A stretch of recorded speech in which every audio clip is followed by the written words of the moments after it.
Why did the turkey go to Thanksgiving dinner? To prove it wasn't chicken. Welcome to Berry Life. With the holidays approaching, it's the perfect time to prepare a holiday feast. Of course, there's a twist. This meal is 100% plant-based. We'll go through the process step by step, with tips and tricks along the way. So let's get started. We'll kick things off by preparing the stuffing. Good stuffing starts with good bread. Because the bread is going to come into contact with liquid, we need a hearty bread, something that won't fall apart at the mere mention of moisture. For this, we prefer a French country bread. You can also use a hearty Italian. Typically, stuffing is made with smaller pieces of bread, but we like our stuffing with some texture and substance, so we'll go with the larger pieces. Now that we've cut these thick slices, we'll cut those down to size into large cubes. The fun part about cooking is experimenting and making something the way you like it, and not somebody else. So why not take the road less traveled and go for the gusto? Do you know why the bread started a business? Because it wanted to make a little dough on the side.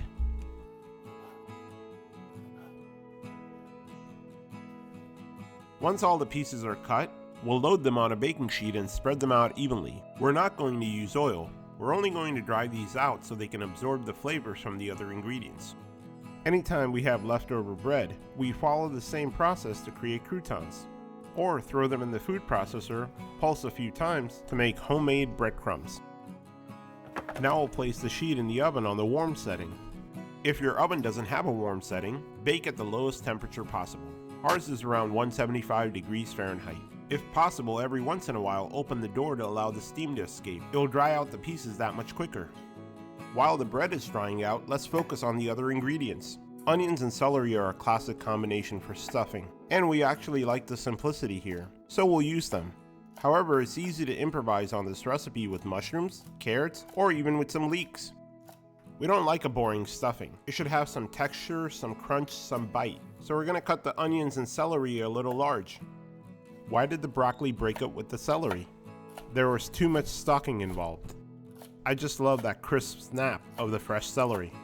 Fun fact, the original Thanksgiving was in 1621. The Thanksgiving feast actually lasted 3 days. Those guys were real party animals. I guess we can't hang like we used to 400 years ago.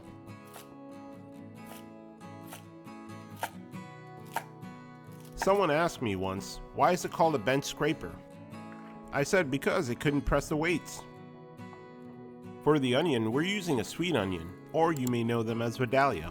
This offers a nice hint of sweetness to counteract all the savory and earthy ingredients in the recipe. It really rounds out the flavor profile. A sweet onion isn't actually sweet. It just has less pungency due to a low sulfur level in the soil where they are grown.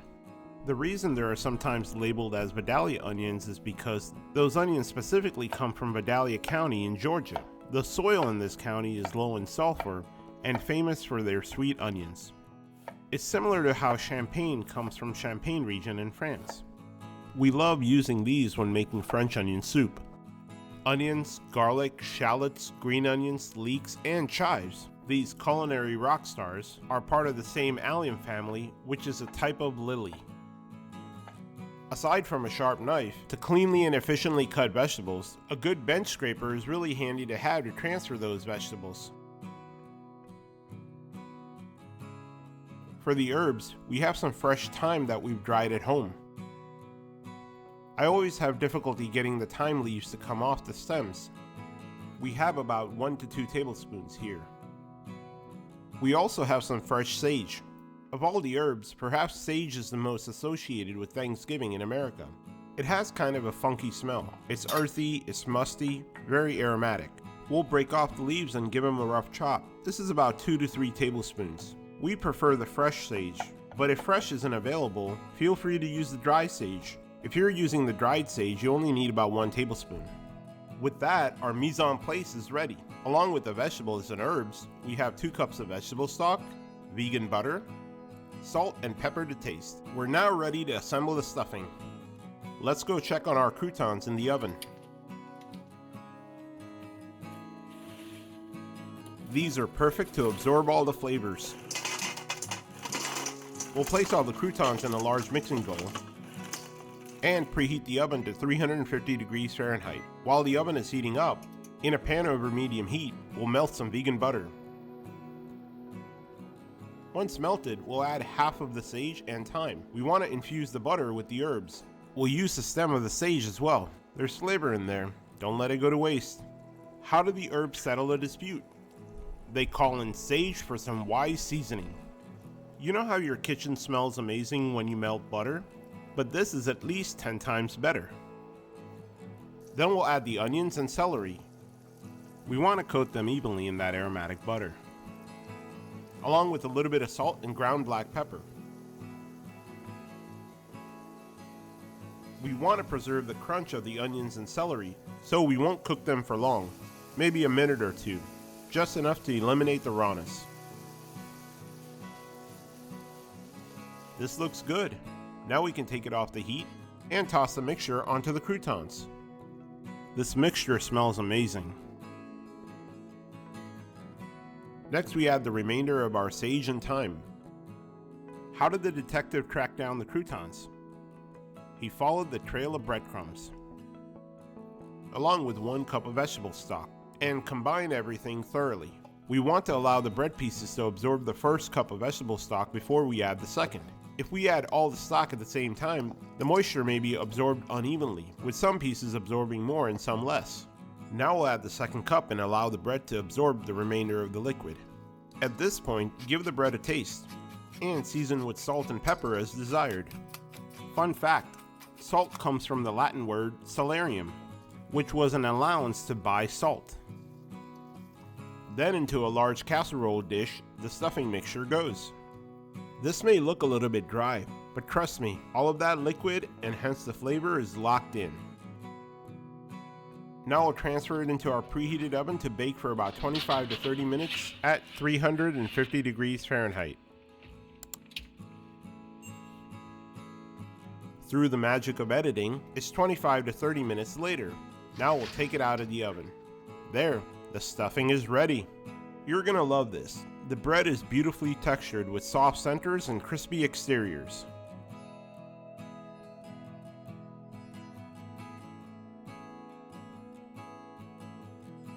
Now we'll prepare a vibrant and beautifully balanced cranberry sauce.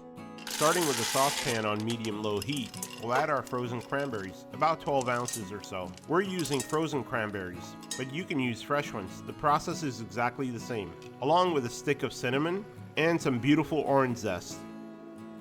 Cranberries are grown in bogs, and they float in water, which makes harvesting an interesting process. We'll also add some water to help speed things along. It will help prevent burning and meld the flavors together. Here we're calling it a cranberry sauce, but otherwise it would be called a compote.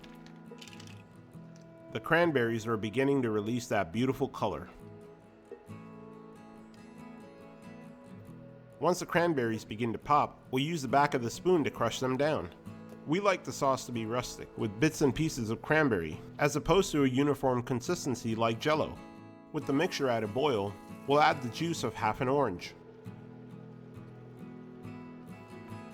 Cranberries are rather tart, so you have to balance that tartness with sweetness. Once the cranberries are broken down, we'll add 2/3 cups of granulated sugar, or caster sugar for our viewers across the Atlantic, and 1/3 cup of brown sugar. Feel free to replace the sugar with your sweetener of choice. We'll lower the heat to a simmer and allow the sugar to melt, and find any stray berries that haven't been crushed yet. Cranberries were actually used by the indigenous Americans for food and medicine long before the European settlers arrived. Once the sugar is mixed and the berries crushed, there you have it. The sauce is done. This is the consistency we're looking for. We'll turn off the heat and transfer it to a bowl. Cranberries, like other berries, contain pectin, a thickening agent. As the sauce cools down in the refrigerator, it will become a semi-solid, kind of like Jell-O. For a nice presentation, store the sauce in a bowl and flip it over when you serve. Mashed potatoes are not complicated. Outside of boiling a potato and mashing it to smithereens, the rest is up for grabs. With that said, there are some tips and tricks to keep in mind when making mashed potatoes, starting with what type of potato to use. We want to go with a potato high in starch. For that, russet or Yukon Gold are commonly available options. Since it's easier to peel the skin before boiling, we've peeled 2 to 3 pounds of these golden potatoes. We'll dice them into even pieces so they boil quickly and evenly. Overboiling potatoes causes the cells in the potato to burst, releasing starch, resulting in gummy potatoes. What do you call a bear without teeth? A gummy bear. We'll also crush 3 to 4 garlic cloves. Go ahead, vent your frustration for a little bit of garlic therapy. We don't want to mince the garlic and leave all of that garlic flavor on the cutting board. Along with the garlic, we'll dice a handful of chives. They add a nice textural element to the creaminess of the potatoes. The chive plant produces an attractive purple flower. Not only are they beautiful, but they're also edible with a mild onion flavor. They're often used as a garnish. With the preparation done, we can boil the potatoes. We'll add the potatoes and the garlic to a large pot and cover them with water. Here's another mistake to avoid. Don't add the potatoes to boiling water. Adding them to boiling water results in the outside of the potatoes to cook faster than the inside. With the potatoes, our goal is simple. Boil the inside and the outside evenly so they cook at the same time. So start with room temperature water. Now we'll turn on the heat and bring everything to a boil. Once the potatoes are boiling, we'll boil for about 5 minutes or until the potatoes are fork tender. These are perfect. Now we'll turn off the heat and drain it. We're using a slotted spoon, but you can use a colander as well. Once all the potato pieces are transferred, we'll go ahead and dump the water. Then we'll add the potatoes back into the pot and turn on the heat to remove any moisture, letting them dry out. Once the water evaporates, we'll put the potatoes aside and in a small pan, melt some vegan butter. We like this brand called Earth Balance. To that butter, we'll add fresh rosemary. You can chop the rosemary as well. This will infuse the butter with that beautiful rosemary aroma. Next, we'll add 1/3 cup of vegan heavy cream and gently stir that together. We want to avoid adding any cold liquids to our boiled potatoes. We want to stir vigorously to incorporate the heavy whipped cream with butter. This looks good. Now we'll take it off the heat and pour it over our boiled potatoes.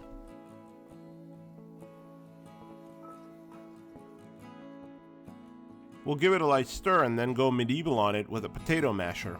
You can also use a potato ricer if you have one. You can mash as much or as little as you want. Just make sure that all the liquid is absorbed. We like our mashed potatoes to be creamy, but we leave tiny pieces of potatoes intact, paying homage to the boiled potato. We haven't done a taste test yet, so we'll give it a taste and season with salt and black pepper. What's the potato's best dance move? The mashed potato, of course.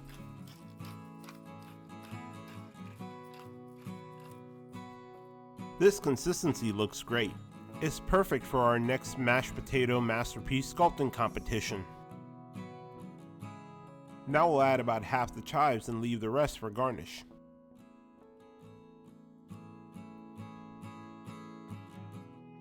That's it, the mashed potatoes are done. Before serving, be sure to add a pat of butter.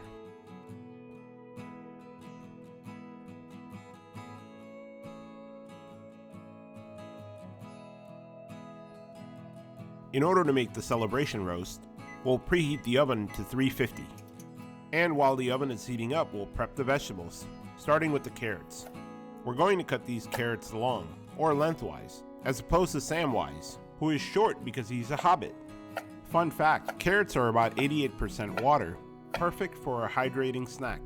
And they get this orange color from a compound called beta-carotene, which helps with the production of vitamin A. Next, we'll remove the stems of these baby bella mushrooms. We've already wiped them with a damp towel to remove any excess dirt, and then we'll chop them into thin slices. Check out the link above where we show you how to clean mushrooms. The baby bella mushrooms are actually the smaller version of the portobello.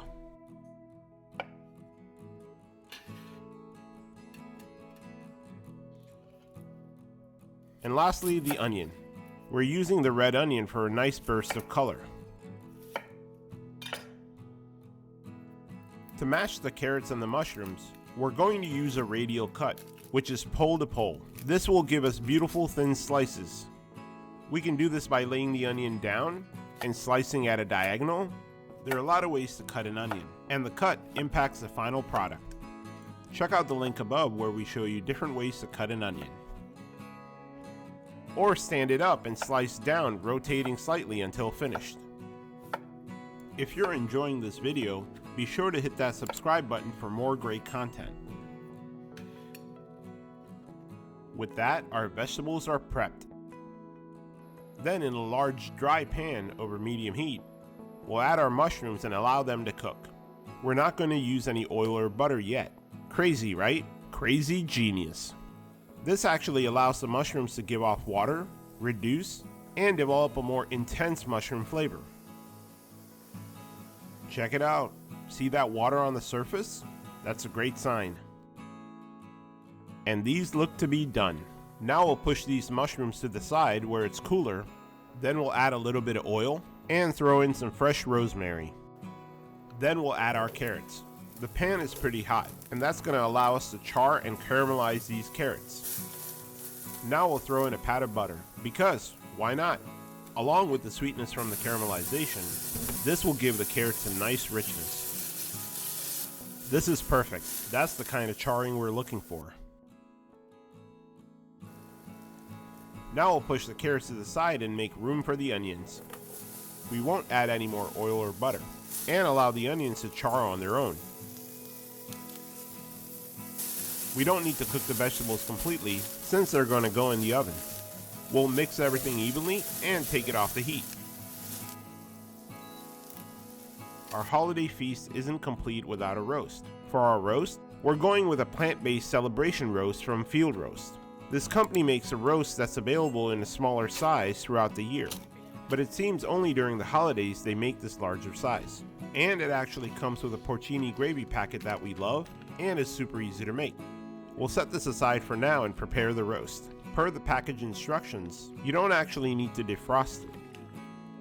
This roast comes vacuum sealed and it has this grid pattern on it, kind of giving it a string tied effect. We'll remove the packaging and place the roast in a baking dish. This is a 9x9 dish. Then, we'll brush it with oil on all sides. This is one of our favorite roasts. We usually pick up 2 or 3 around the holiday season. Next, we'll add our cooked vegetables, along with a twig of rosemary we cooked with the vegetables, and another fresh one for additional aromatics. And then we'll add 2 to 3 tablespoons of water. The water will turn to steam while baking, which will help cook the roast and prevent it from drying out. Per the instructions, we'll cover the pan with foil and bake at 350 degrees Fahrenheit for 45 minutes. Then we'll remove the foil and bake it for another 15 minutes to help get a little color on the outside.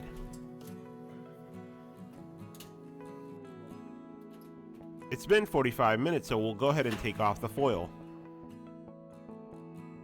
and place it back in the oven for the final 15 minutes. It's been 15 minutes, so let's take a look. Wow, this looks amazing. That's it. The celebration roast is ready.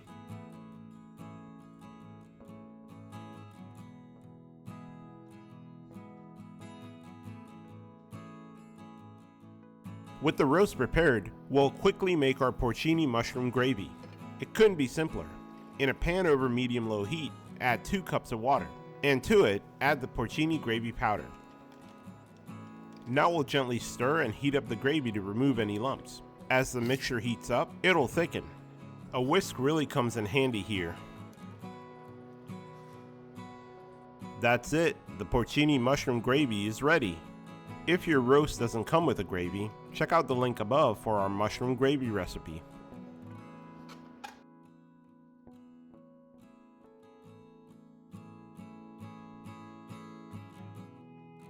Happy holidays, everyone. It is simple to say thank you, but much more meaningful to show your gratitude. Here's to looking back at the year past, taking a moment to reflect and appreciate those around us. If you're traveling for the holidays, safe travels. And if you're hosting, may your guests do all the dishes. Here's to a vegan roast and stuffing, cranberries and gravy, pumpkin pie, and maybe a little whipped cream. Whatever delights you. Happy shopping or happy napping. Again, whatever delights you. Thank you for an amazing year of love and support. Hope you enjoyed this video. If you liked it, give it a thumbs up and share it with your friends and family. Also, be sure to subscribe for more great content. And remember to click that bell icon to turn on notifications. We upload recipes every week, and you don't want to miss out.